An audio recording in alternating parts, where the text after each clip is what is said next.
irmãos, são da igreja com a paz do Senhor. Irmãos, hoje, nosso devocional, o tema vai ser como lidar com as frustrações, a frustração da vida. Todos nós, em algum momento, passamos por alguma frustração, algum problema, alguma crise. Mas aqui esse livro, com base no livro, hoje nós vamos fazer uma leitura, que está muito bem explicado. E o texto, o livro vai dizer: o Senhor é meu psicólogo e nada me faltará. Então, com base nesse livro, nós estamos aí fazendo o nosso devocional diário. E hoje é como lidar com a frustração. O texto base fica em 1 Crônicas 4:10.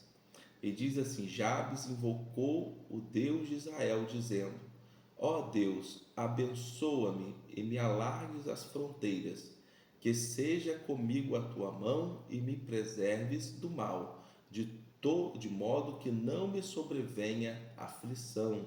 E Deus lhe concedeu o que tinha pedido. E hoje vamos ler, porque está muito bem, muito bem explicado, irmãos. É um texto muito edificante. Olha só o que ele diz. Há uma frase que diz: quando você sente que há algo errado, é porque há algo errado. Muitas vezes esse algo errado se chama frustração. Esse sentimento vem acompanhado de uma mensagem: sua vida deveria ser melhor, você deveria estar numa situação melhor, seu casamento deveria ser melhor, sua família deveria ser melhor, sua situação financeira deveria ser melhor. Todos nós sentimos frustrados, vez ou outra, Todo mundo se sente, irmãos? Porque todos nós temos uma expectativa de ter algo melhor, Buscar o melhor, que poderíamos ter algo a mais. Há um homem na Bíblia chamado Jabes que passou por isso. Tenho que te confessar que a vida dele é uma fonte de ânimo para mim, O escritor aqui do livro dizendo que é uma fonte de ânimo. Porque olha só que interessante, Jabes, o nome de Jabes significa dor, sofrimento, Então era um homem frustrado. Nós sabemos que no Velho Testamento todo nome, tinha um significado. E o nome da pessoa que a pessoa carregava era uma profecia, para toda a sua vida. Então você imagina, um homem que tinha o nome dele significava dor, sofrimento, frustração. Então toda vez que você chamasse o nome de Jabes, você estava falando ali dor, sofrimento, Olha só que interessante. Então você vê que era um homem que passou por grandes frustrações. Nós não sabemos por qual motivo que ele, que Jabes teve esse nome. Não sabemos se foi uma dor de parto, não sabemos assim o que ele passou, Com certeza foi algo grande, Para que o nome, a mãe dele, os pais dele tenham colocado sobre ele o nome de dor e sofrimento. Então, com certeza foi algo grande, Uma dor, um sofrimento grande que ele passou. Olha o que diz aqui, o texto, O nome Jabes é encontrado na Bíblia em meio a centenas de nomes. A história dele é marcada pela frustração. O seu próprio nome já era motivo de frustração. Jabes significa dor, aquele que causa sofrimento. Diz o texto que sua mãe colocou esse nome porque ela o deu à luz com muitas dores. Não sabemos o que aconteceu. Talvez a dor do parto tenha sido insuportável. Talvez o pai tenha saído de casa nesse momento e agora ela se viu sem o mantenedor da casa. Talvez alguém da família tenha morrido quando ele nasceu. Não sabemos. A única informação que temos é que Jabes teve um passado difícil e que sua mãe lhe deu esse nome. Imagino que todas as vezes que alguém dizia olá, Jabes, sentimentos como vergonha, tristeza, frustração tomavam conta do coração desse homem. Sua infância não deve ter sido fácil. Pense nos coleguinhas na escola dizendo: ei, dor, ei, sofrimento. Jabes, por que sua mãe te deu esse nome, cara? Com certeza ele se sentia frustrado ao olhar para a sua vida. No Antigo Testamento, o nome de uma pessoa funcionava como uma espécie de profecia. Pense, por exemplo, em Salomão, que significa aquele que traz a paz, ou Josué, que significa salvador. Todas as vezes que alguém dizia olá, Josué, acredito que sentimentos de coragem, ânimo e alegria enchiam o seu coração ao ouvir o seu nome. Quem sabe você seja como Jabes. Talvez o emprego que você tem não seja aquele que sonhava. Talvez a condição financeira a sua condição financeira não seja aquela que você esperava. ou talvez sua condição espiritual não seja a que você gostaria. Talvez o seu passado tenha sido difícil, marcado por frustração atrás de frustração. O que Jabes fez? Como ele conseguiu lidar com isso? Aqui, irmãos, né? O escritor do livro, ele vai ensinar agora como, né? Qual o segredo de Jabes? Como que ele fez para lidar com a frustração e como que nós também devemos fazer para lidar? Porque todos nós passamos frustrações na vida, né? Mas é uma questão de posicionamento. Veja que ele, Jabes, se posicionou. Olha o que diz o escritor. Em primeiro lugar, diz o texto que Jabes invocou o Senhor de Israel. Note que não há uma ênfase, note que há uma ênfase ao Deus de Israel. Por que isto? É para mostrar que não é qualquer Deus, é o Deus que libertou o povo da escravidão, da frustração, da decepção. Jabes orou ao Deus vivo.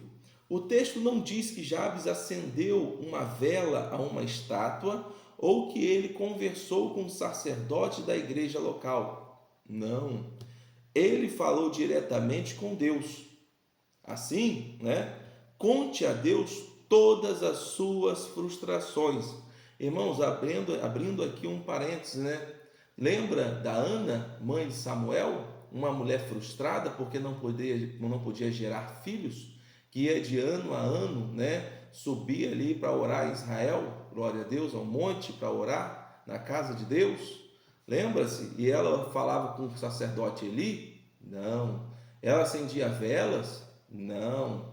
Ela adorava imagens? Não. Mas a Bíblia vai dizer que ano após ano, né, Ana subia para falar com o Senhor, face a face ali diretamente com Deus, né? E ela entregava todas as suas frustrações ao Senhor, ao ponto dela chorar, né? E o sacerdote ali chegar e dizer: mulher, estás bêbada, né? E ela: não, é o Espírito de Deus mesmo, né? O homem já estava ali tão duro de coração que nem compreendia mais, não conseguia mais enxergar o agir do Espírito Santo. Então veja, se Ana fosse falar com o sacerdote, não ia adiantar nada, porque o homem já estava seco, né? Já não tinha mais a presença de Deus, mas ela foi falar diretamente com Deus, como fez Jabes. Então toda a sua frustração, fale direto com Deus. Amém? Não fique calado, não engula essas emoções negativas, coloque para fora. Deus pode lidar com as suas frustrações. Quero te dar uma advertência: se você não colocar essas emoções negativas para fora, elas irão parar no seu estômago. Livre-se delas, falando para Deus como você se sente. Porque, irmãos, às vezes vem uma angústia tão grande, tão forte, que o nosso estômago, né, já embrulha. Alguém já passou por isso, uma frustração, que às vezes não consegue nem comer, né? A comida para na garganta, não é isso? Por conta de uma frustração, de um sentimento. Mas isso você tem que colocar para fora. Você veja que muitas pessoas pagam uma fortuna a psicólogos para fazer o quê? Chega lá, sentar na frente do camarada e ficar contando a própria vida. Não é isso? A gente às vezes escapola e falamos da nossa vida pessoal para muita gente que nem deveria saber, porque a gente tem aquela necessidade de desabafar. E a gente se esquece que a gente pode desabafar com o próprio Deus.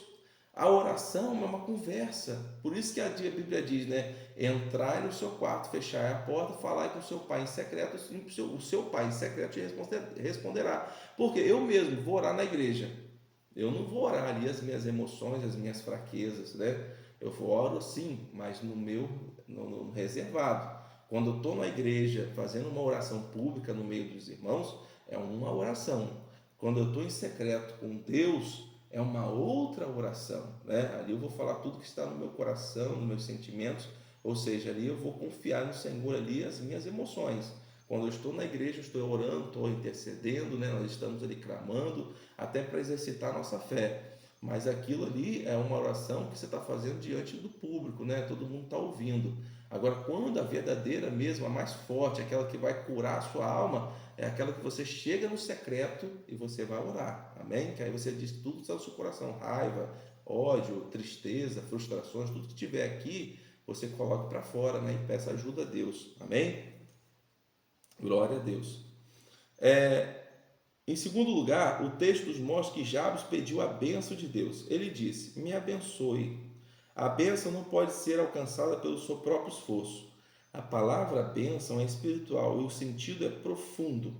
Significa que Deus, ao dar a bênção, lhe dá alegria, sucesso e paz. Mas há também um aspecto material envolvido nessa palavra. Portanto, ser abençoado é ser bem-sucedido espiritualmente, emocionalmente e ter a provisão de Deus no dia a dia. Peça a bênção de Deus. Faz parte do caráter de Deus abençoar. Assim como o pai tem alegria em ver o filho brincando com o brinquedo que foi dado por ele, Deus se alegra quando se alegra com as suas bênçãos dadas por ele, quando você se alegra com as bênçãos dadas por ele. Irmãos, veja, a bênção é um caráter espiritual. Então você veja que há muitas pessoas lutando materialmente, fisicamente, né, para ter uma bênção, mas esquecendo que é do caráter espiritual. A bênção é espiritual. Claro que nós temos que ter a oração e a ação, fazer a nossa parte, mas sabendo que se Deus não der, meu irmão, você pode trabalhar 24 horas por dia. Se Deus não abençoar, né, se Deus não te der, você pode trabalhar 48 horas, você pode direto, você pode trabalhar uma semana sem dormir, você não será abençoado, porque está faltando o que? O espiritual. Às vezes você está buscando muito material, mas o espiritual está deixando de lado. Não está orando a Deus, não está pedindo a bênção. Não é errado pedir a bênção. Temos que pedir a bênção, glória a Deus. Né? Então, em primeiro lugar, Jabes invocou a Deus. Em segundo, pediu a bênção. Temos que pedir a bênção.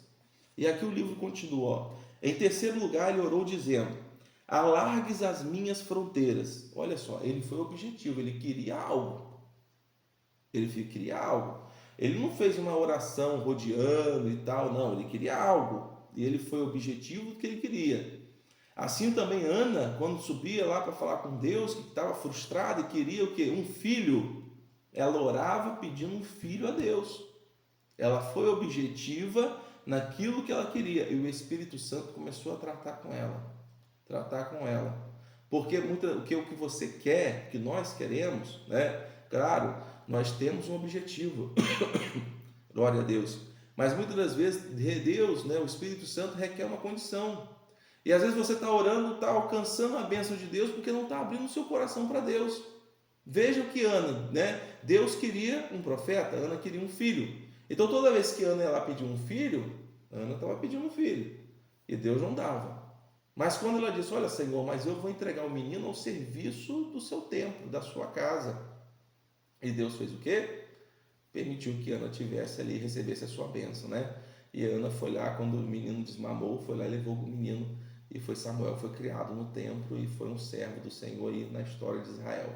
Então veja que uma ação de uma mãe fez, né, todo Israel ser abençoado, poxa, porque Samuel ungiu 2 reis, Saul e Davi. Então veja que o que você quer, a sua bênção pode impactar a sua casa, a sua família, pode impactar toda a sua história, né? A sua comunidade, a sua bênção. Basta você pedir ao Senhor. Glória a Deus. Olha só, ele se sentia frustrado e sabia que poderia ter mais êxito na vida. Se ele fosse uma mãe, iria orar assim. Olha só, cada oração, né, é diferente. Olha, se ele fosse uma mãe: Deus, quero ter mais influência no meu lar. Se fosse um empregado em uma empresa, diria: Deus, quero subir de cargo nessa empresa. Se fosse um pastor, diria: Deus, quero uma igreja mais envolvida na sua obra. Se fosse um jovem solteiro, diria: Deus, quero um relacionamento duradouro. Alargues, glória a Deus. E aí, no caso, Jabes já orou dessa forma: alargues as minhas fronteiras. Sim, ele estava pedindo terras a orar assim. Não é errado pedir bens materiais a Deus. A Bíblia não diz que é errado, diz que é perigoso. Você pode ter bens materiais, desde que eles não tenham você. É a mesma coisa, o amor ao dinheiro. Ter dinheiro não é errado, mas o amor ao dinheiro, o apego aos bens materiais é errado. Amém? Então veja que aqui ele dá um exemplo que cada pessoa ora de uma forma com objetivo. Né? Se fosse uma mãe, queria ter mais influência no lar. Se fosse um empregado, queria subir de cargo. Então cada um ora de uma forma objetiva. Amém? Em quarto lugar, Jabes pediu a proteção de Deus. Jabes disse: que a tua mão esteja sobre mim, me livrando de dores. Jabes queria a presença de Deus. É muito perigoso amar as bênçãos de Deus e depois se esquecer do abençoador. Irmãos, não é isso que muitos fazem? Querem a bênção, mas quando as recebem, né, deixam o quê? O abençoador. Olha, do que adianta a bênção sem o abençoador? Glória a Deus. A Bíblia vai dizer que Lázaro, quando ele foi ali, né, Deus trouxe ele para fora, que ele estava morto, né, já cheirava mal, e Deus, né, levanta, traz de volta os mortos. A Bíblia vai dizer que muitos dos judeus queriam matar Lázaro. E a Bíblia vai dizer que por qual motivo que queria matar Lázaro? Porque Lázaro tinha voltado à vida e todos estavam vendo Lázaro ressurreto, né? Lázaro vivo. Ou seja, e com isso, muitos que estavam vendo aquilo estavam crendo. Então, os fariseus queriam matar Lázaro e queriam matar Jesus, para que as pessoas não crescem. Então, veja que a sua bênção, por que você precisa do abençoador? Jabes aqui pediu a proteção de Deus, ele pediu a bênção, mas também pediu a proteção de Deus. Porque o inimigo pode querer acabar com a sua bênção. Porque se ele mata a sua bênção, acaba com a sua bênção, meu irmão, quem que está em volta vai ver, né? Vai olhar e vai dizer o quê? As pessoas já não vão crer. Amém? Olha o que diz, continuando aqui para a gente finalizar, olha. Provavelmente ele estava indo se envolver em uma conquista de terras, onde haveria a possibilidade de ser ferido em guerra, assim como ele pediu a Deus o livrasse da dor que os inimigos pudessem causar. Você pode pedir que Deus o livre das situações que causam frustração. O que Deus fez? A Bíblia diz que Deus atendeu a sua oração. Fico imaginando que se ele não tivesse sido corajoso para fazer essa oração, sua vida seria a mesma, cheia de frustração e tristeza. No entanto, ele decidiu fazer uma simples e pequena oração que entrou para a história. Eu creio que Deus pode fazer grandes coisas na sua vida. Ele pode fazer com que os dias que ainda lhe restam sejam melhores do que os dias que já se passaram. Faça como Jabes, ore. E aqui, irmãos, né, vai um conselho muito grande. Ore a Deus, ore ao Senhor, ore, glória a Deus ao Senhor, até que o Senhor responda, até que você tenha confiança na sua oração. Muitas pessoas pedem oração a outros, fulano ora por mim, ciclano ora por mim. Sim, intercede, mas é uma oração diferente de intercessão. Mas para você ser abençoado, ore você mesmo, é o segredo, né? Podemos pedir intercessão por várias coisas da nossa vida, mas na hora da oração, para pedir uma bênção, ore você mesmo. Amém? Vamos orar? Senhor, meu Deus e meu Pai, Pai amado, Pai querido, poderoso Deus, Pai, nessa manhã, meu Deus, nesse devocional, meu Pai, que essa palavra, meu Deus, alcance, meu Pai, essa vida, alcance essa pessoa, Pai, que toda frustração, meu Deus, que todo, meu Pai, todo medo, meu Pai, toda depressão, todo mal, tudo aquilo que não é da parte do Senhor, nessa manhã caia por terra, meu Deus, abençoa, meu Deus, o teu povo na tua presença, dê sabedoria, meu Pai, que venhamos orar como convém, porque a Bíblia vai dizer, né, que nós não sabemos nem orar como convém, mas o teu Espírito Santo intercede por nós com gemidos inexprimíveis. Então nessa manhã, Pai, interceda por nós, Espírito Santo, na oração, nos dando sabedoria e discernimento. Assim eu repreendo todo mal. Pai, nos dê uma manhã abençoada na tua presença. Amém e graças a Deus. Amém, irmãos? Fiquem na paz.